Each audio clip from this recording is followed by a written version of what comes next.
is supporting U.S. civil Secretary society of groups State to Hillary use some of Clinton the urged feeling hundreds of closely. I've lost some international tea, health so I leaders was very and government representatives who met recently in Washington to redouble their efforts to combat child mortality. One day, all children, wherever they're born, have the same chance to survive.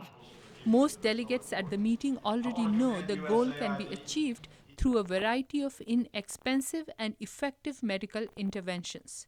Anthony Lake, Executive Director of the UN Children's Relief Agency, UNICEF, says the challenge is finding the political will to do it. We have a lot of work to do.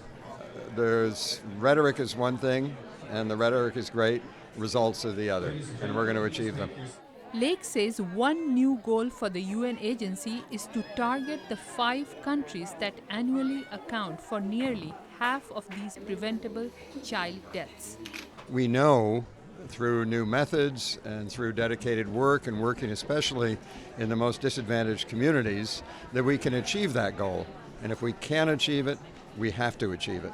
This time it's different. The reason it's different is you see the 5 countries that have 50% of all child mortality, India, Pakistan, Nigeria, DRC, and Ethiopia, coming, being co-hosts, and making strong statements about their national strategies, commitments, resources, and scorecards. You see international organizations being willing to hold themselves to account. Dr. Raj Shah is the administrator of the U.S. Agency for International Development. He is hopeful the new way forward of targeting resources into the most affected countries is a better approach to reducing child mortality. Ray Chambers is the UN Secretary General's Special Envoy for Malaria. There's no excuse why anybody dies from malaria, and that's why we've really turned up the heat to eliminate deaths from malaria. Most deaths among children under 5 result from preventable illnesses such as malaria, pneumonia, diarrhea, and from neonatal complications.